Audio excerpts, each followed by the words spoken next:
Super X here, and today we're going to be reviewing the REO Grand. This is a REO Grand. Got several here to talk about. One that I'm actively running and vaping, set up right now with a bottom-fed Cyclone RBA Cloud Chaser drip tip, and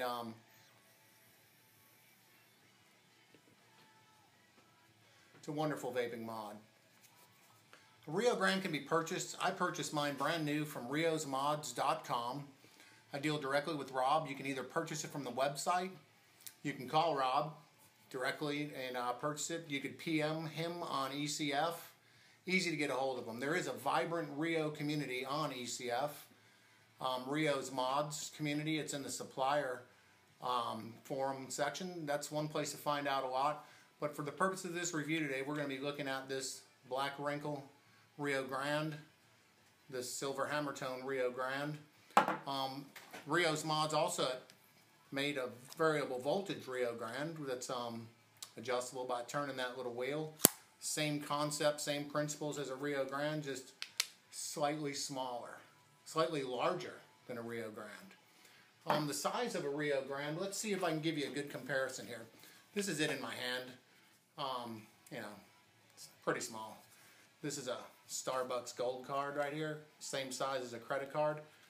You will see that a REO Grand is roughly the size of a credit card, not nearly as wide though. Same height, not nearly as wide.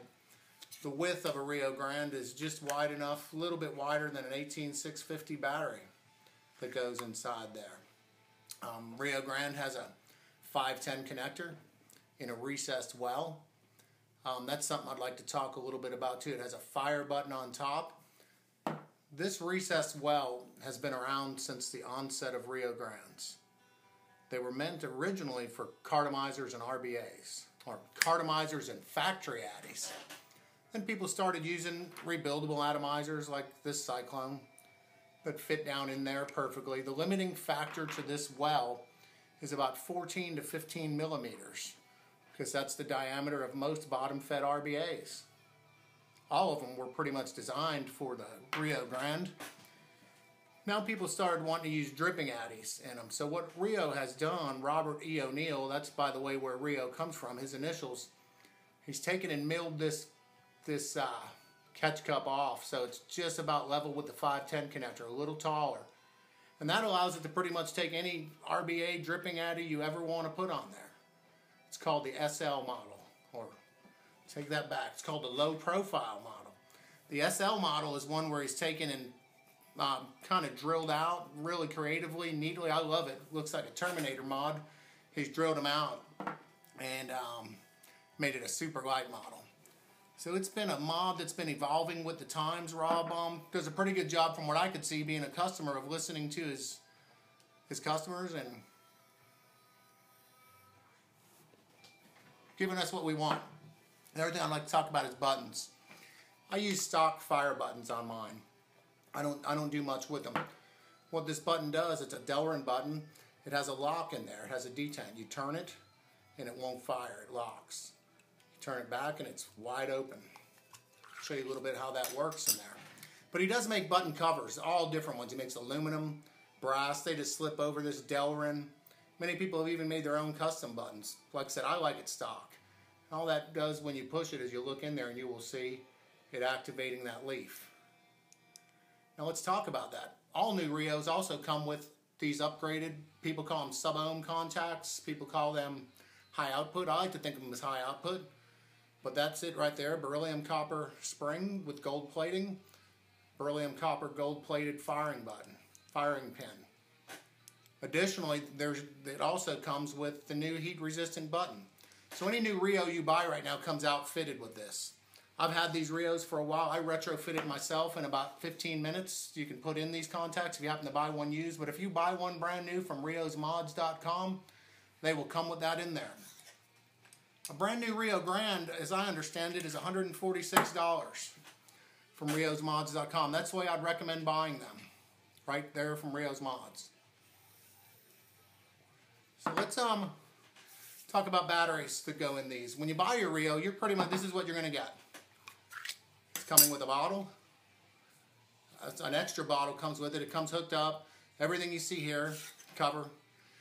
You will want to get yourself some good quality batteries. I recommend AW IMR 18650s, 1600 mAh's. People are buying and using other types of batteries. Good luck. I hear stories of Sony VTC5, Samsung's, different things, but I've always had really good luck with my AW IMR 18650s. And that's a simple deal. You just, this cover removes. This is a removable cover. Inside goes an 18650 battery. That's it. And your juice. Battery's in, top up.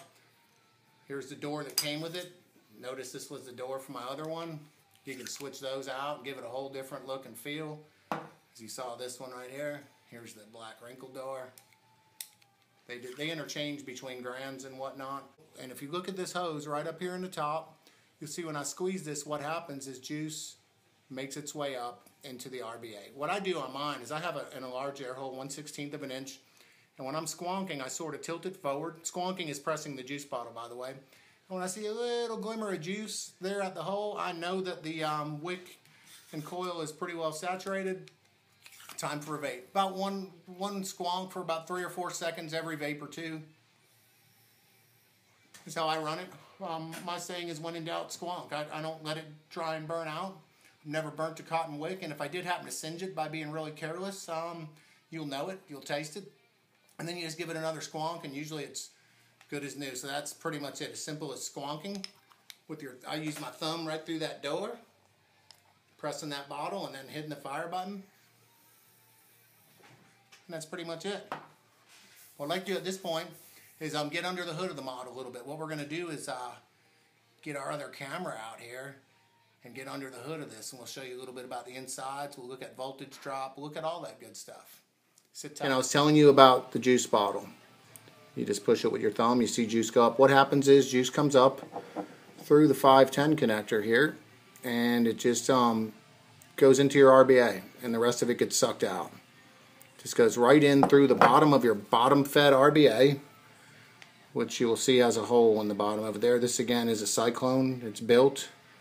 Got a little micro coil on it. What we're going to do is we're going to test the resistance of this coil. And then we're going to test the voltage drop on this mod. I'm going to take this off, put it right here on my cardiometer, and see about what it's running.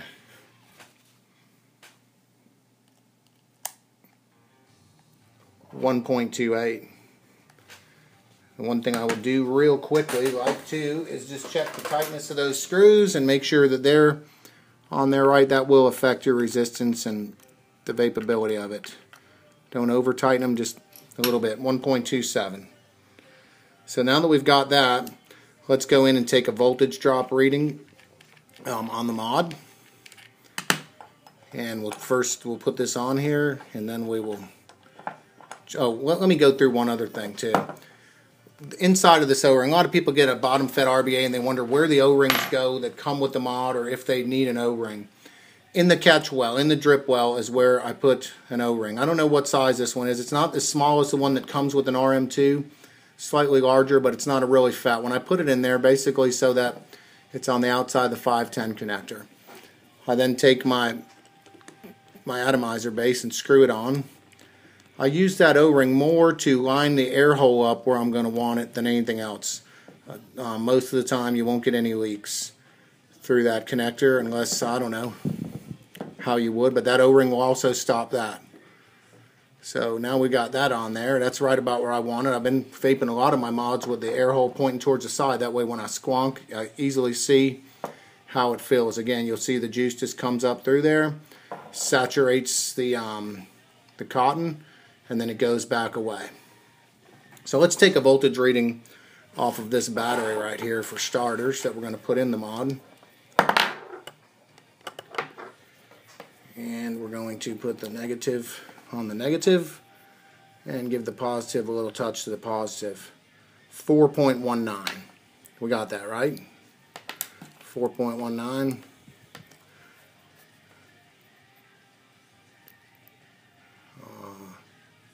4.19. Okay. Battery into the mod. Let's make sure it's There we go. It's working now. Let's get a reading on the voltage drop of the mod.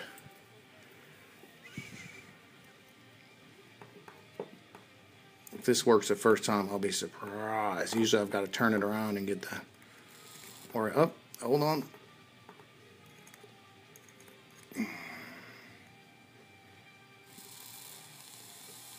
.96. Got that right? 3.96. Let's try again. Definitely trying not to short anything out here. 3.9 something. I didn't see it, but it was like 3.96 the first time. 3.96 minus 1.2 minus 4.2, 4.19. I mean 4.19 volts on the battery minus 3.96. That gives me a 0.23 voltage drop with a 1.27 ohm coil on there. Pretty decent. Pretty decent. Very decent in my mind. So then we're going to put the top cap back on. Air hole is right in front of the coil. Is how that likes to go down. And now what we're going to do is we're going to refill the juice bottle on this mod after I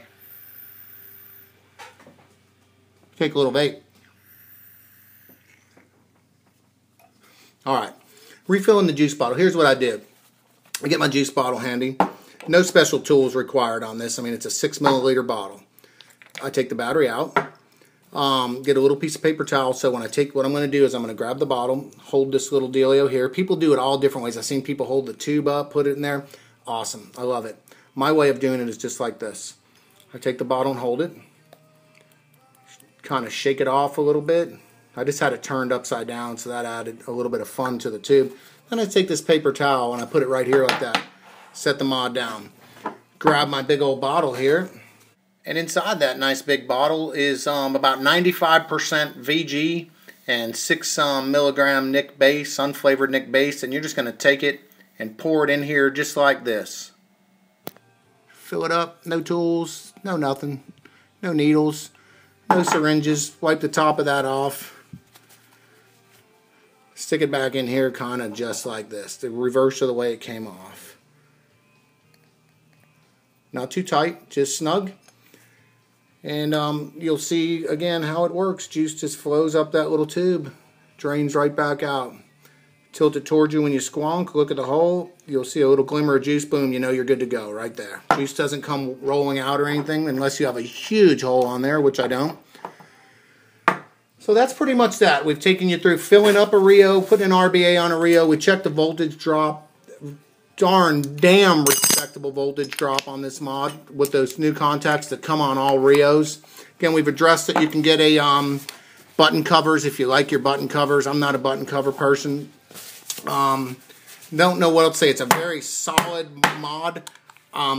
Okay, you see it cool, huh? The door opens and closes with magnets.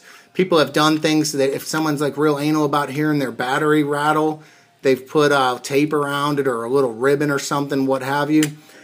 I'm not anal about that. I know my door, nothing comes off this mod, zero. It's not going anywhere, but when you want the door off, it comes off nice and easy either way. Again, hardcore, robust mod. I could take this thing and throw it at the wall. It'll be fine. I'm just not going to because I'm not doing any drywall repairs today. Vapes like a charm, nearly indestructible.